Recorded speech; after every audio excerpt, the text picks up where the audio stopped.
Good day po sa inyong lahat. Ito nga pala yung magigiting ko na estudyante ng electrical. Kami po ay nag-wiring at nag-demonstrate po about sa photoelectric control o yung tinatawag nating photocell. Na kapag sumapit ang dilim, so automatic ay sisindi yung ating bombilya. Pag sumapit ang liwanag, automatic ang bombilya ay mamamatay. Ito po yung ating photocell. Ayan.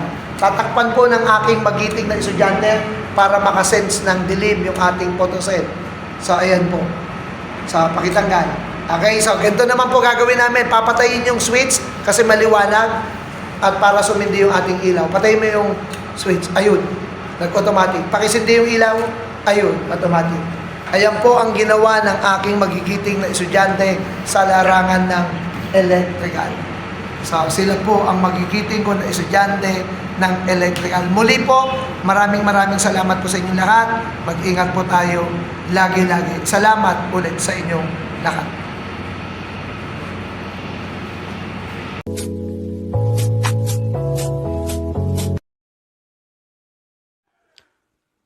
Like, share, comment, and subscribe to my channel. Pakipindot na rin po ang notification bell para lagi kayo updated. Thanks for watching.